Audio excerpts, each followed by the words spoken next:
하나님의 말씀은 마태복음 9장 9절부터 13절입니다. 제가 봉독에 올리겠습니다. 예수께서 거기서 떠나 지나가시다가 마태라 하는 사람이 세관에 앉은 것을 보시고 이르시되 나를 쫓으라 하시니 일어나 쫓으니라. 예수께서 마태의 집에서 앉아 음식을 잡수실 때에 많은 세리와 죄인들이 와서 예수와 그 제자들과 함께 앉았더니 바리새인들이 보고 그 제자들에게 이르되 어찌하여 너희 선생은 세리와 죄인들과 함께 잡수시느냐. 예수께서 들으시고 이르시되 건강한 자에게는 의원이 쓸데없고 병든 자에게라야 쓸데있느니라. 너희는 가서 내가 긍휼을 원하고 제사를 원치 아니하노라 하신 뜻이 무엇인지 배우라. 내가 의인을 부르러 온 것이 아니요 죄인을 부르러 왔노라 하시니라. 아멘.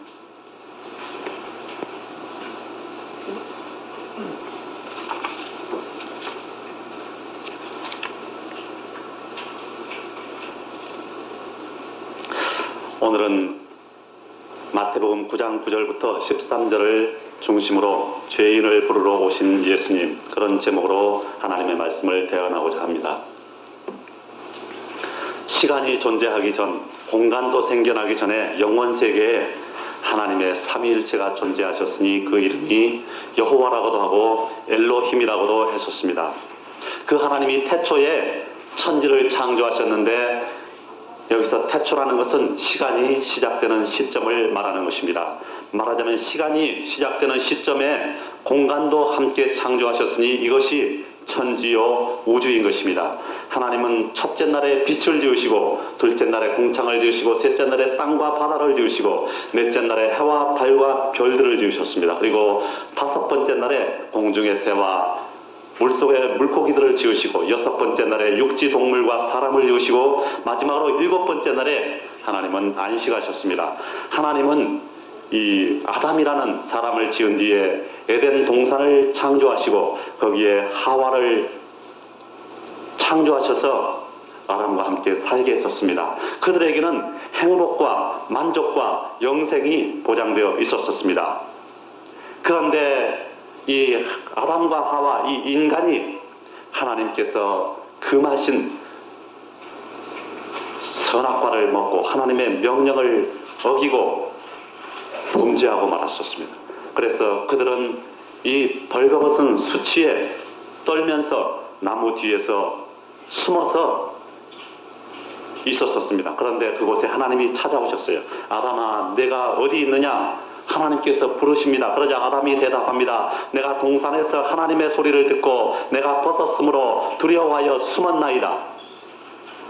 하나님은 죄지은 인간이 회개하기를 바라고 찾아갔지만 그들은 회개치 않았습니다. 오늘 우리 인류의 고통과 절망은 회개치 않음에서 비롯되는 것입니다. 이 범죄한 아담과 하와를 부르러 오신 하나님, 그 하나님의 심정을 가지고 2000년 전에 우리 예수님께서 오셨습니다. 그래서 사람들을 부르셨습니다. 회개하기를 기대하고 가서 부르셨습니다. 그러나 많은 사람들이 예수님을 배척했었습니다. 그때뿐 아니라 오늘날도 예수님은 성령을 통해서 우리에게 오셨습니다. 그리고 우리를 부르고 계십니다. 이 사람아, 내가 어디 있느냐? 내 있는 현 주소가 어디냐?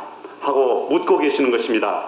여러분, 직장에서 일을 하고 있는데 누가 찾아왔다는 말을 들으면 기분이 어떻습니까? 그리고 찾아온 분이 아버지라면 또는 어머니라면 기분이 어떻겠습니까?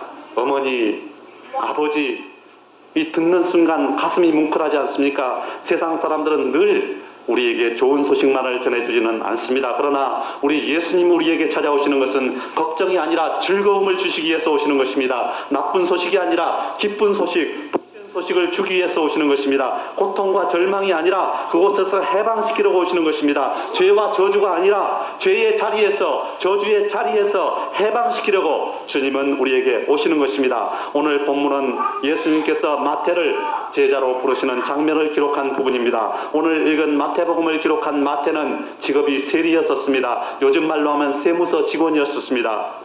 마태는 유대인이었으며 당시 유대는 로마의 식민지였었어요. 거대한 나라인 로마는 수많은 나라를 식민지로 다스리고 있었습니다. 그 많은 나라들 가운데서 로마는 세금을 걷어야 했었습니다. 그래서 유대인 중에서 돈을 많이 낸 사람을 세리로 선발했었습니다. 마태도 그렇게 해서 세리가 된 사람이었어요. 이 세리는 백성들로부터 많은 돈을 거둔 뒤에 로마에서 정해준 금액을 납부한 뒤에는 그 이상의 돈은 자신들이 착복을 했었습니다. 마음씨가 나쁜 사람이 아니고는 할 수 없는 직업이죠. 이 마태가 바로 그런 사람이었었습니다.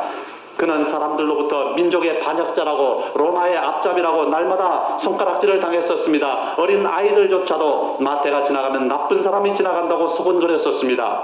우리도 과거 35년 동안 일제 식민지를 겪지 않았었습니까? 그 당시 일본 앞잡이들을 한번 생각해 보시기 바랍니다. 얼마나 얄밉고 쳐 죽여도 분이 안 풀리는 그런 부류의 사람 아닙니까? 여기 마태가 바로 그런 사람이었습니다. 그 마태가 세관에 앉아 있었는데 예수님께서 그곳을 지나가시다가 마태를 응시했었습니다. 그 순간 하나님의 아들 예수 그리스도의 눈과 눈이 마주치는 순간 마태는 가슴을 방망이로 얻어맞은 것 같은 큰 충격을 느꼈습니다. 티 없이 맑은 하나님의 아들과 눈과 눈이 마주치는 순간 양심에 큰 충격을 받은 것입니다. 이제까지는 자신이 한 일이 정당한 일이었는 줄 알았는데 하나님의 아들을 만나는 순간 그것이 죄악이었음을 깨닫게 된 것입니다. 그리고 자신이 죄인이라는 사실을 양심을 통해서 깨닫게 된 것입니다. 잠시 멍하니 자신을 뒤돌아보던 마태를 향해서 예수님은 다짜고짜 이렇게 말씀하십니다. 나를 좇으라. 그러자 마태는 마치 쇠붙이가 자석에 이끌리듯이 저항할 수 없는 어떤 거대한 힘에 이끌려서 그 자리에서 일어났습니다. 그리고는 그 길로 예수님을 따라갔습니다. 예수님께서 마태를 데리고 가신 곳은 다른 곳이 아니라 마태의 집이었습니다. 그곳에는 예수님이 오신다는 소문을 듣고 세리들과 죄인들이 많이 모여 있었습니다. 말하자면 그날은 마태가 예수님을 모시고 동료 세리들과 평소 잘 알지도 못하는 사람들에게 한턱 내는 날이었던 것입니다. 그런데 바리새인들이 그 광경을 보고 제자들에게 이렇게 말합니다. 어찌하여 너희 선생은 세리와 죄인들과 함께 잡수느냐? 제자들은 대답할 바를 알지 못하고 머뭇거렸습니다. 그러자 그때 예수님이 나셨었습니다. 건강한 자에게는 의원이 쓸데없고 병든 자에게라야 쓸데있느니라. 너희는 가서 내가 긍휼을 원하고 제사를 원치 아니하노라 하신 뜻이 무엇인지 배우라. 내가 의인을 부르러 온 것이 아니요 죄인을 부르러 왔노라. 예수님이 그들에게 이렇게 대답하신 것입니다. 예, 그렇습니다. 예수님은 죄인을 부르러 오셨습니다. 누가 죄인입니까, 여러분? 오늘 이 세리가 바로 죄인인 것입니다. 누가 죄인입니까? 오늘 여기 서 있는 제가 바로 죄인인 것입니다. 또 누가 죄인입니까? 오늘 여기 앉아 있는 여러분이 바로 죄인인 것입니다. 예수님은 죄인을 만나러 오신 것입니다. 죄인이 예수님을 만날 때 변화가 일어납니다. 예수님이 부르시는데 외면해버리면 아무런 일도 일어나지 않습니다. 예수님이 부르실 때 내가 여기 있나이다 하고 예수께 나아갈 때 변화가 일어나는 것입니다. 예수님을 만날 때 죽은 영혼이 살아 일어납니다. 예수님을 만날 때 시들은 영혼이 생기를 되찾습니다. 예수님을 만날 때 소멸된 관계가 회복됩니다. 예수님을 만날 때 우리의 생사 여탈권을 쥐고 계신 그 무섭게만 보이던 하나님이 자애로운 나의 아버지가 되시는 것입니다. 예수님을 만날 때 내가 삽니다. 예수님을 만날 때 우리 가족이 삽니다. 예수님을 만날 때 이웃과 친척이 삽니다. 예수님을 만날 때 우리 나라와 민족이 사는 것입니다. 예수님을 만날 때 우리의 사업이 살아 일어나는 것입니다. 왜냐하면 예수님은 우리를 지으신 창조주이시기 때문인 것입니다. 지으신 자가 죽은 자를 못 일으키겠습니까? 지으신 자가 시들은 자를 활기 있게 못 만들겠습니까? 지으신 자가 상한 것을 회복시키지 못하시겠습니까? 예수님을 만날 때 우리에게는 이런 엄청난 변화가 일어나는 것입니다. 그러나 그런 좋은 만남, 그런 축복된 만남도 때가 있습니다. 아무 때나 가능한 것이 아닙니다. 이 세상에 우리가 살아있는 동안에 예수님을 만나야 축복된 만남이 되는 것입니다. 나는 죽은 뒤에 예수님을 만나야지. 그렇게 원하지 않아도 누구나 죽으면 예수님을 저 세상에 가서 또 한 번 만나야만 되는 것입니다. 이 세상에서 예수님을 만나서 그 예수님과 함께 살다가 죽어 저 세상 가서 또다시 예수님을 만나는 사람만이 천국으로 들어갈 수가 있는 것입니다. 이 세상에서는 예수님을 싫다고 피하다가 저 세상에 가서 예수님을 처음으로 만나는 사람에게는 예수님은 더 이상 인자하신 주님이 아니신 것입니다. 그 사람에게는 예수님이 무서운 심판주로서 만나 주시는 것입니다. 그래서 그를 영원히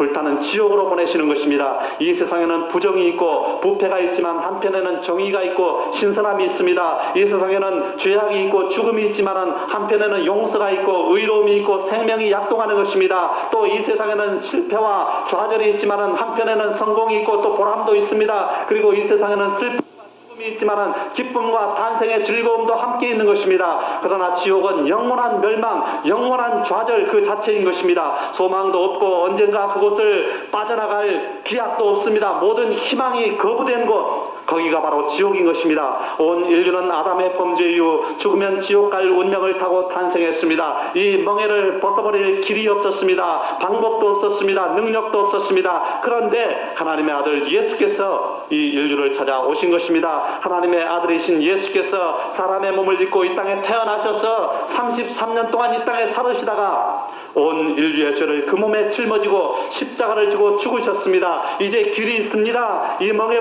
멍에를 벗어버릴 방법이 있습니다. 이젠 지옥에 안 갈 수 있는 길이 생겨났습니다. 그 길이 바로 예수님을 만나는 길인 것입니다. 다른 이로서는 구원을 얻을 수 없나니 천하 인간의 구원을 얻을 만한 다른 이름을 우리에게 주신 일이 없음이니라. 하나님은 사도행전 4장 12절에 이렇게 말씀하고 있습니다. 여러분, 저는 이 시간 여러분에게 위대한 의사 한 분을 소개해드리고자 하는 것입니다. 그분은 바로 예수님입니다. 예수님은 위대한 의사이십니다. 육체의 병도 영혼의 병도 고치지만 예수님은 죄를 치료하는 의사이신 것입니다. 거미줄에 걸린 곤충처럼 죄의 거미줄에 걸려서 옴짝달싹할 수 없이 지내다가 지옥의 먹이가 될 수밖에 없던 사람들을 예수님께서 찾아오신 것입니다. 예수님은 그 독거미가 쳐놓은 죄의 거미줄을 다 걷어내시고 온 인류를 풀어주셨습니다. 이제 사람들은 예수께로 와야 살 수 있습니다. 죄의 거미줄에서 풀려난 사람들은 그냥 혼자 살 수도 있고 예수께로 나갈 수도 있습니다. 선택하기 나름인 것입니다. 선택의 자유가 있는 것입니다. 그러나 여러분 생각을 해보십시오. 더 강한 자 예수님의 품 안에 있는 자들이야 분하지만 어쩔 수가 없습니다. 그러나 그 덫에 걸려서 제 먹이였던 자들이 풀려나서 혼자 살고 있는데 그 독거미 사탄이 가만 놔두겠습니까? 이 시간 여러분은 나 혼자 사느냐 예수께로 쓰느냐 둘 중 하나를 선택해야만 하는 것입니다. 하나님은 여러분에게 절대로 강요하지 않습니다.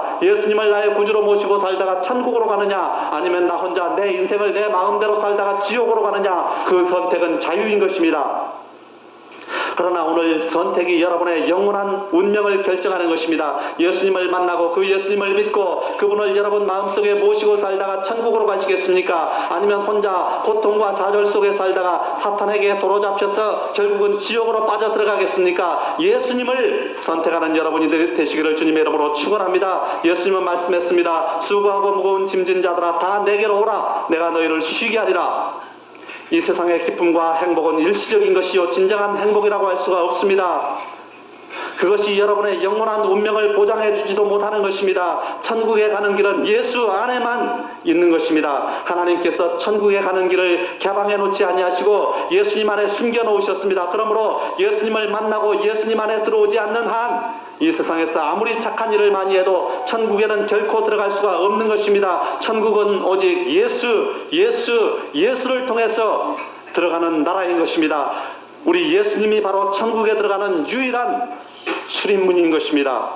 그런데 오늘 성경을 보니까 예수님이 이렇게 말씀했습니다. 건강한 자에게는 의원이 쓸데없고 내가 의인을 부르러 온 것이 아니요 말하자면 자칭 의롭다고 하는 사람, 스스로 자신은 의로운 사람이라고 자부하는 사람, 바리새인이나 사두개인이나 율법사 같은 사람은 부르지 않겠다는 것입니다. 성경은 의인은 없나니 하나도 없으며 모든 사람이 죄를 범하였음에 하나님의 영광에 이르지 못하더니 그렇게 선포하고 있습니다. 누구든지 예수님을 처음 만날 때는 죄인의 자격으로 만나야만 하는 것입니다. 의인의 자격으로는 예수님을 만날 수가 없습니다. 스스로 의인이라고 하는 것은 하나님을 거짓말쟁이로 만드는 것입니다.